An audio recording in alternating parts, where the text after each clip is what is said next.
नमस्कार, बहुत स्वागत है आपका। मैं हूं आपके साथ सुमित शर्मा। बुलेटिन में हम सबसे पहले बात करेंगे निकाय चुनाव के प्रचार की।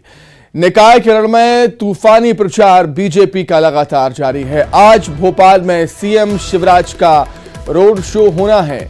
जन आशीर्वाद रैली में शामिल होंगे सीएम। बीजेपी प्रत्याशियों के समर्थन में सीएम का रोड शो होना है।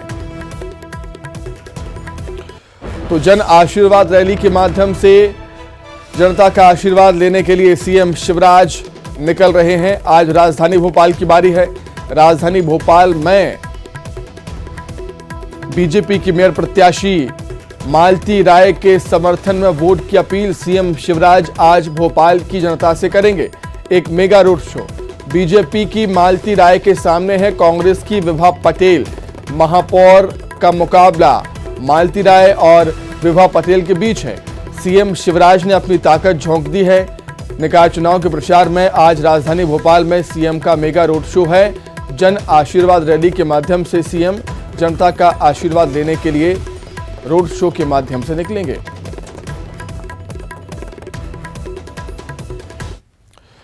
वही बात करें कांग्रेस की। कांग्रेस का भी आज प्रचार का शंखनाद होना है। सिंगरौली से प्रचार का आगाज होगा। आपका कमलनाथ आपके साथ अभियान का आगाज आज कांग्रेस करने वाली है।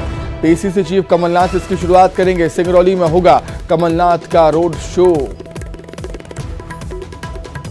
प्रचार अभियान जहां पर बीजेपी ने शुरू कर दिया है, उज्जैन से इसकी शुरुआत हुई, वहीं कांग्रेस का प्रचार अभियान आज से शुरू होना है सिंगरौली से।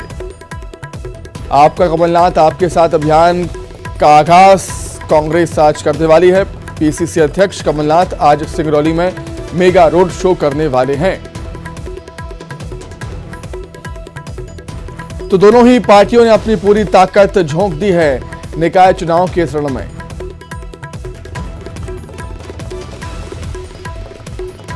बीजेपी की कमान संभाली हुई है सीएम शिवराज ने। उज्जैन से बाबा महाकाल के दर्शन करने के बाद शंखनाद किया था प्रचार का, और कांग्रेस की कमान संभाली है कमलनाथ ने। सिंगरौली से कमलनाथ आज प्रचार अभियान की शुरुआत करने जा रहे हैं। कमलनाथ आपके साथ अभियान का आगाज आज सिंगरौली से पीसीसी अध्यक्ष कमलनाथ करेंगे। तो कांग्रेस भी आज से प्रचार के रण में उतरेगी। बीजेपी पहले ही उतर चुकी है। आज से कांग्रेस भी प्रचार का शंखनाद करने वाली है। सिंगरौली में रोड शो होगा पीसीसी अध्यक्ष कमलनाथ का। कमलनाथ की कोशिश होगी कि कांग्रेस के पक्ष में माहौल बनाया जाए। कांग्रेस के पक्ष में वोट करने की अपील वो जनता से करेंगे।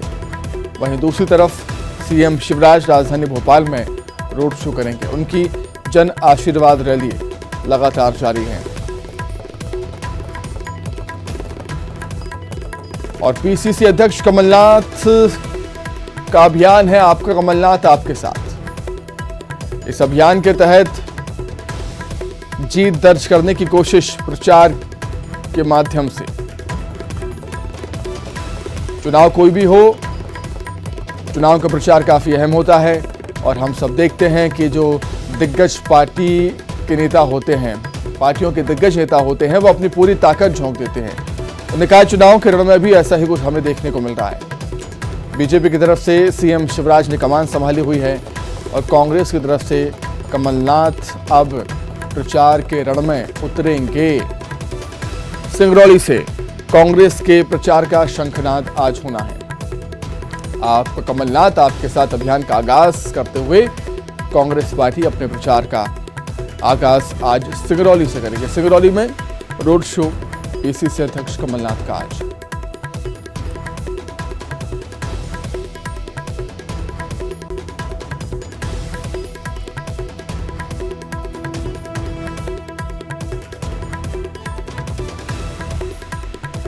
तो कमलनाथ की कोशिश होगी कि कांग्रेस के पक्ष में माहौल बनाया जाए।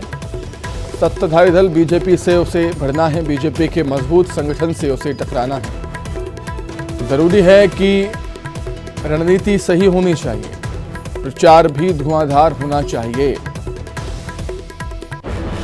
और इस बात को बखूबी समझती है कांग्रेस पार्टी भी।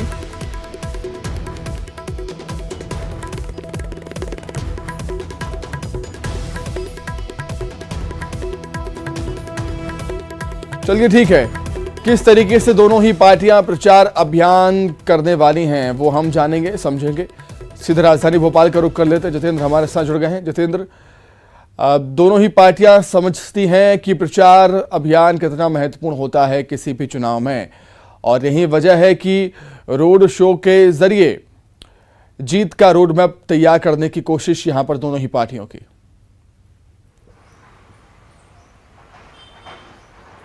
बिल्कुल, अगर बात करें तो मुख्यमंत्री शिवराज सिंह चौहान का आज भोपाल में रोड शो रहेगा। लोगों से जन आशीर्वाद यात्रा के तहत वो लोगों से संवाद करेंगे, रूबरू होंगे। वहीं अगर बात करें तो पूर्व मुख्यमंत्री कमलनाथ भी अब जनता से रूबरू होने के लिए सड़कों पर पहुंचेंगे। वहां कांग्रेस के जो प्रत्याशी उनके समर्थन में रोड शो और जनसभा को संबोधित करेंगे। तो कह सकते हैं दोनों ही तरफ से अब जोड़ तोड़ शुरू हो चुका है, क्योंकि काउंटडाउन शुरू हो चुका है। कुछ ही दिन बचे हैं नगरीय निकाय चुनाव को लेकर। तो अब कह सकते हैं कि प्रत्याशियों के समर्थन में इस तरह से दोनों ही राजनीतिक दलों के बड़े बड़े नेता और कह सकते हैं कि स्टार प्रचारक ये मैदान में उतर चुके हैं और समर्थन की मांग कर रहे हैं कि लगातार उनके जो प्रत्याशी हैं उनके समर्थन में जनता वोट करे। जी सुमित। बिल्कुल जितेंद्र, अब निकाय चुनाव में भी रोड शो हो रहे हैं, जन आशीर्वाद रैली सीएम शिवराज सिंह चौहान निकाल रहे हैं। तो हम समझ सकते हैं कि कितना महत्वपूर्ण है ये निकाय चुनाव दोनों ही पार्टियों के लिए, क्योंकि ये चुनाव ही बता देगा कि जनता का मूड कैसा है, किसके पक्ष में जनता का झुकाव है, क्योंकि विधानसभा चुनाव भी आने हैं। बिल्कुल, क्योंकि समय कम बचा है और ये काफ़ी लंबे समय के बाद ये नगरीय निकाय चुनाव होने जा रहा है। तो इसमें 16 जो नगर निगम है वो कहीं ना कहीं भारतीय जनता पार्टी के पास पहले भी थे, और यही साख बनाए रखने के लिए भारतीय जनता पार्टी के जो है प्रत्याशी और उनके जो बड़े नेता हैं वो जुगत लगा रहे हैं कि 16 के 16 नगर निगम पर फिर से भारतीय जनता पार्टी का कब्जा हो जाए। वहीं खाता खोलने के लिए कांग्रेस भी लगातार अपने प्रत्याशियों के समर्थन में वोट मांग रही है। तो कह सकते हैं कि 16 नगर निगम और साथ ही बाकी नगरीय निकाय पर कब्जा जमाने के लिए दोनों ही पार्टियां जुगत लगा रही हैं। ठीक है जितेंद्र, आप बने रहिएगा हमारे साथ, कुछ और खबरों पर भी आपसे हम जानकारी लेंगे। आगे बढ़ते हैं। पंचायत चुनाव से जुड़ी बड़ी खबर, पहले चरण का मतदान कल होना है। चुनाव आयोग ने तैयारियां पूरी कर दी हैं। मतदान केंद्रों के लिए रवाना हो रहे हैं मतदान दल, बसों से भेजा जा रहा है मतदान कर्मियों को। पंचायत चुनाव का आगाज होगा, पहले चरण का मतदान कल होगा। चुनाव आयोग ने इसकी तैयारियां पूरी कर दी हैं। मतदान केंद्रों के लिए मतदान दल रवाना हो रहे हैं। बसों के जरिए मतदान कर्मियों को रवाना किया जा रहा है जिनकी चुनाव में ड्यूटी लगी हुई है। वहीं सीएम शिवराज द्रौपदी मुर्मू के नामांकन में शामिल होने के लिए कल ही दिल्ली पहुंच गए हैं। सीएम शिवराज आज बीजेपी दिग्गजों के साथ संसद भवन पहुंचेंगे, जहां वो एनडीए की ओर से राष्ट्रपति पद की उम्मीदवार द्रौपदी मुर्मू के नामांकन प्रक्रिया में शामिल होंगे। इससे पहले कल सीएम केंद्रीय संसदीय कार्य मंत्री प्रहलाद जोशी के निवास पहुंचे थे और नामांकन पत्र में प्रस्तावक के रूप में उन्होंने दस्तखत किए थे। प्रथम प्रस्तावक बने थे सीएम शिवराज।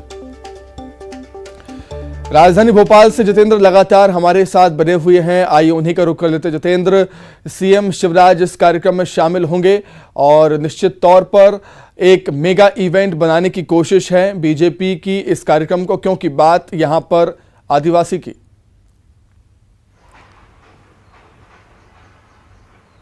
बिल्कुल, मुख्यमंत्री शिवराज सिंह चौहान दूसरा दिन भी आज दिल्ली में ही बिताएंगे और वहाँ पर जो प्रस्तावक बने हैं वो राष्ट्रपति पद के जो उम्मीदवार हैं उनके समर्थन में कहीं ना कहीं मौजूद रहेंगे, उनके प्रस्तावक बनकर वहाँ पर मौजूद रहेंगे। तो कह सकते हैं कि मुख्यमंत्री शिवराज सिंह चौहान को भी एक महत्वपूर्ण जिम्मेदारी मिली और इसी सारी चीज़ों को लेकर, क्योंकि एक आदिवासी जो है नेत्री उनको आगे बढ़ाया जा रहा है, इन सारी चीज़ों को लेकर कहीं ना कहीं अपनी बात रखने के लिए, अपनी बात जनता तक पहुँचाने के लिए बड़े तमाम नेताओं को जिम्मेदारी भी दी गई और एक अहम फैसला भी इसे माना जा सकता है। क्योंकि इसके पहले अगर बात करें तो राष्ट्रपति पद के लिए कोई महिला और वो भी आदिवासी उम्मीदवार को इस तरह से आगे बढ़ाया जा रहा है, ये अपने आप में बड़ी बात है। ठीक है जितेंद्र, आपका बहुत धन्यवाद जुड़ने के लिए, तमाम जानकारी के लिए। आगे बढ़ते हैं, बात करेंगे छत्तीसगढ़ की। सीएम भूपेश बघेल आज कई बैठकें करेंगे और नरवा योजना सहित संस्कृति परिषद की बैठक लेंगे। वन विकास निगम के कार्यक्रम में शामिल भी होंगे। वर्चुअली विभागों के कार्यों की समीक्षा करेंगे सीएम भूपेश बघेल।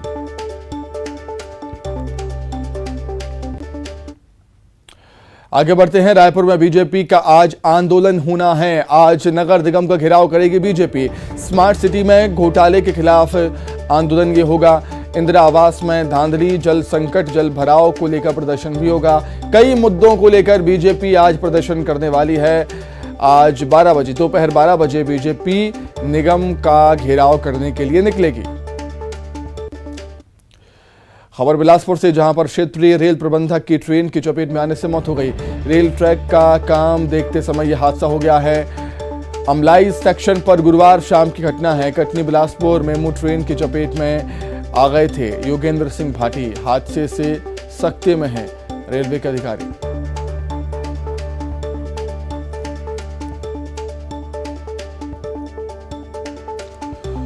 तो बिलासपुर में एक हादसा हुआ। क्षेत्रीय रेल प्रबंधक की चपेट में आने से मौत हो गई। रेल ट्रैक का काम देखते समय यह हादसा हुआ है। अमलाई सेक्शन पर गुरुवार शाम की घटना है। कटनी बिलासपुर मेमू ट्रेन की चपेट में आ गए थे रेल प्रबंधक। रेल ट्रैक का काम वो देख रहे थे और उसी समय वो ट्रेन की चपेट में आ गए। मेमू ट्रेन की चपेट में आए योगेंद्र सिंह भाटी, जिनकी मौत हो गई है, और हादसे से सख्ती में हैं रेलवे के अधिकारी। ये घटना कई सारे सवाल खड़े करती है कि आखिर ये हादसा हुआ कैसे। क्षेत्रीय रेल प्रबंधक की ट्रेन की चपेट में आने से मौत हो गई। रेल ट्रैक का काम देखते समय यह हादसा हो गया। रेल ट्रैक का काम वो देख रहे थे। रेल ट्रैक पर काम चल रहा है और उसी काम को देखते समय यह हादसा हुआ है।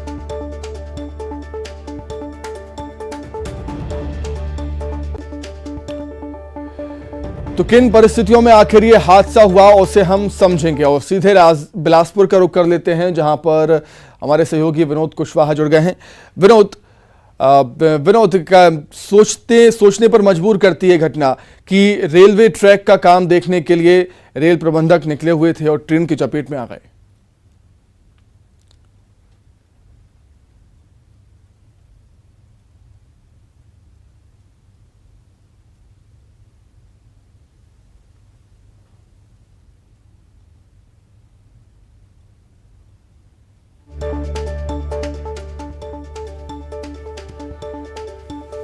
तो हम फिर से कोशिश करेंगे विनोद से संपर्क करने की। विनोद की आवाज हम तक नहीं पहुंच पा रही है, लेकिन यह घटना कई सारे सवाल खड़े करती है। क्षेत्रीय रेल प्रबंधक की ट्रेन की चपेट में आने से मौत हो गई।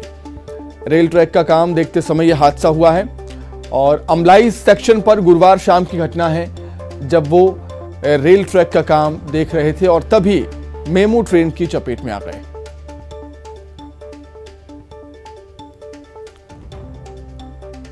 चलिए, विनोद लगातार हमारे साथ बने हुए हैं। विनोद का रुख कर लेते हैं। विनोद, ये घटना सवाल खड़े करती है क्योंकि अब रेल ट्रैक का काम वो देख रहे थे रेल प्रबंधक और ट्रेन की चपेट में आ गए। समझना चाहूंगा आपसे कि आखिर ये हादसा हुआ कैसे।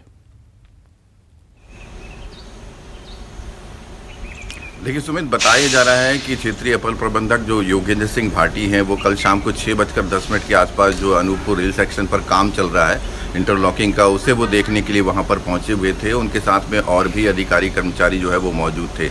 बताया जा रहा है कि कटनी मेमू जो बिलासपुर ट्रेन है वो उसी दौरान ट्रैक पर आ गई और दूसरे ट्रैक पर मालगाड़ी आ गई और शायद ऐसा बताया जा रहा है कि वो बचने का प्रयास किए, बीच ट्रैक पर वो आकर के खड़े हो गए दोनों ट्रैकों के बीच में, और उस दौरान किसी ट्रेन की टक्कर में उनकी चपेट में आई। जब ट्रेन गुजर गई उसके बाद वो ट्रैक पर पड़े हुए थे किनारे में। उसके बाद अधिकारी कर्मचारियों ने देखा तो उन्हें गंभीर अवस्था में अस्पताल पहुंचाया, लेकिन डॉक्टरों ने वहां पर उन्हें मृत घोषित कर दिया। तो हालांकि वजह अभी स्पष्ट नहीं सामने आ पा रही है। कयास से ही लगाए जा रहे हैं कि दोनों ट्रेनों से बचने के लिए वो जब बीच ट्रैक पर आए उस दौरान किसी ट्रेन की टक्कर लगी और ये हादसा हो गया।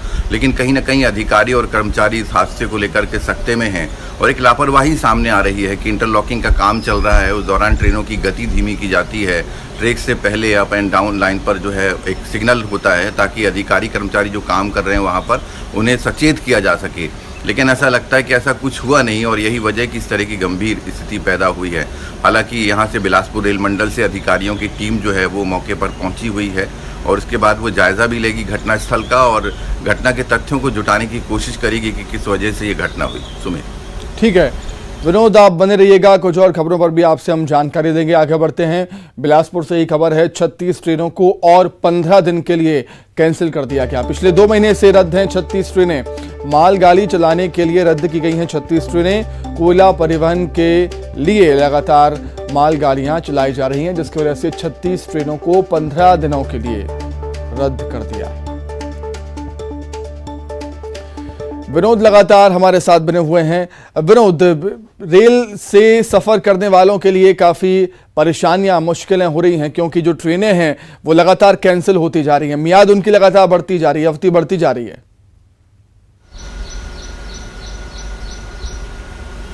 देखिए, 2 साल से ट्रेनों की जो गति है वो बेपटरी हुई है और इस वजह से लोग काफ़ी ज़्यादा परेशान हैं। और देखा जाए तो 2 महीने से जो ट्रेनों को लगातार कैंसिल करने का सिलसिला जारी हुआ है वो अब भी जारी है।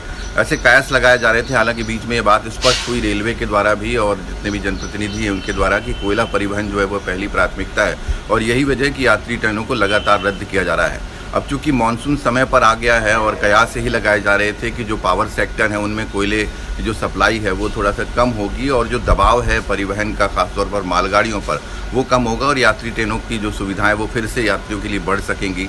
और लेकिन दिक्कत ये हुई सुमित की 25 जून से 9 जुलाई तक के लिए एक बार फिर से 36 ट्रेनों की जो समझी है रद्द करने की वो बढ़ा दी गई है। ऐसे में रेल यात्रियों की खासी परेशानी जो है आने वाले दिनों में बढ़ने वाली है। एक तो वैसे ही 2 महीने का जो सफ़र था लोगों ने वो नहीं किया, शादी विवाह से लेकर ज़रूरी काम थे वो नहीं हो पाए लोगों को और अब फिर से ये परेशानी बढ़ रही है। हालांकि रेलवे अभी इस बारे में बहुत बच कर के ही बात कर रहा है। उसका फिर से वही कहना है कि कोयला परिवहन के चलते जो है ये सप्लाई रेलवे की जो गति है वो धीमी की गई है। हालांकि कुछ यात्री ट्रेनें शुरू भी की गई हैं, लेकिन समस्या इस बात की है कि जनरल कोच भी लगाए गए लेकिन उनमें पैर रखने तक की जगह नहीं है। लोग दरवाजे पर, खिड़कियों पर इस तरह से खड़े होकर खतरे को मेल लेकर सफ़र कर रहे हैं। तो अभी ये कहना मुश्किल है कि जुलाई में, जैसा कि कयास थे कि जुलाई में एक बार फिर से ट्रेनें जो है शुरू कर दी जाएंगी अपनी रफ्तार के साथ में, लेकिन वैसा लगता नहीं है क्योंकि 9 जुलाई तक ट्रेनों की जो रद्द करने का सिलसिला है वो जारी रखा गया है। 36 ट्रेनें रद्द की गई हैं और आगे क्या जुलाई में ये सिलसिला जारी रहेगा या फिर थम जाएगा, अभी इस पर बात को लेकर के केवल कयास ही लगाए जा रहे हैं। सुमित, बिल्कुल मानते हैं कि कोयले का प्रबंधन जरूरी है, लेकिन लोगों को जो परेशानी हो रही है उसका क्या। बहुत धन्यवाद आपका विनोद, जुड़ने के लिए, तमाम बातचीत के लिए। आगे बढ़ते हैं, बड़ौदा बाजार से खबर है जहां पर ट्रक ने 9 मवेशियों को रौंद दिया। ट्रक से सड़क किनारे बैठे मवेशियों को ट्रक ने रौंदा है और सभी मवेशियों की मौत हो गई है। बीती रात की घटना है, धोबनडीह गांव के पास का ये मामला। पुलिस मामले की जांच कर रही है।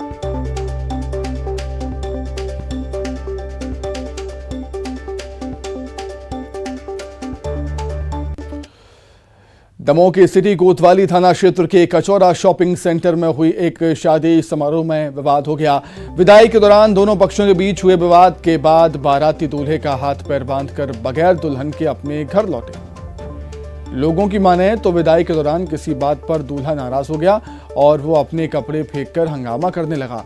लाख समझाने के बाद जब वो नहीं माना तो परिजन उसे बस के अंदर बांधकर वापस लौटे। विवाद के बाद दोनों ही पक्षों ने महिला थाने में अपनी शिकायत दर्ज कराई है। नरसिंहपुर तरफ से आई थी और वर पक्ष जो वधू पक्ष है वो यहीं का लोकल का है। तो रात में तो उनके सारे प्रोग्राम अच्छे से हो गए। सुबह विदा के टाइम में कुछ लड़के की तरफ से विवाद हो गया, तो उसी कारण दोनों पक्षों में विवाद हो गया। और लेकिन किस कारण विवाद हुआ ये खुलासा नहीं हो पाया है। आवेदन वगैरह उन्होंने दिया है, फिर आगे यदि कुछ वो बोलते हैं। वहीं सीधी में चुनाव ड्यूटी कर रहे एक पुलिसकर्मी की अचानक तबीयत बिगड़ी और अस्पताल ले जाते समय रास्ते में ही उसकी मौत हो गई। सब इंस्पेक्टर की मौत की खबर लगते ही पुलिस अधिकारी अस्पताल पहुंचे और पूरे राजकीय सम्मान के साथ मृतक के पार्थिव शरीर को सलामी थी। मृतक पुलिस जवान के पार्थिव शरीर को उत्तर प्रदेश ले जाया गया। कौशाम्बी के रहने वाले सब इंस्पेक्टर के पदस्थ पुरुषोत्तम द्विवेदी की मोबाइल सेक्टर में ड्यूटी लगाई गई थी।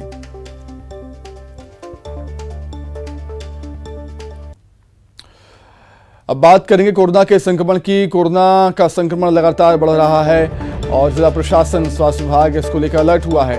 स्वास्थ्य विभाग ने जारी किए हैं helpline number. CMHO Pramod Mahajan ने अलर्ट जारी किया है। शहर के 30 अस्पतालों को अलर्ट जारी किया। अस्पतालों को व्यवस्था करने के निर्देश दे दिए गए क्योंकि कोरोना वायरस के केसेस एक बार फिर से छत्तीसगढ़ में, खासतौर से बिलासपुर में, रायपुर में देखने को मिल रहे हैं।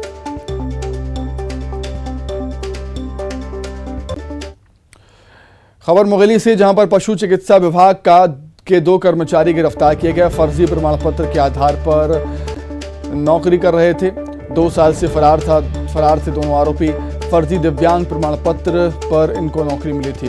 विभाग के उप संचालक ने दर्ज कराया था मामला। कोतवाली पुलिस ने कार्रवाई की।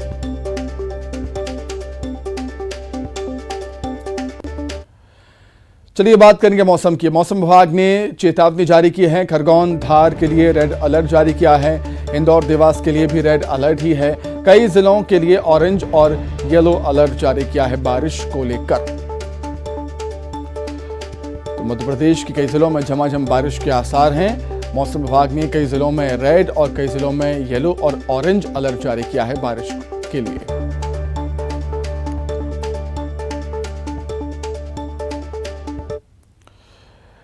वही जबलपुर में एक 13 साल के बच्चे ने आईसीयू में अपना जन्मदिन मनाया। बच्चा गंभीर बीमारी से जूझ रहा है। उसकी दोनों किडनियां खराब हो चुकी हैं। उसका हार्ट भी ठीक तरीके से काम नहीं कर रहा और डायलिसिस हो रहा है। और इसी बीच 22 जून को उसका 13वां जन्मदिन आया। जब जन्मदिन को मनाने की बच्चे ने इच्छा जाहिर की तो अस्पताल प्रबंधन और डॉक्टर्स ने भी हामी भर दी।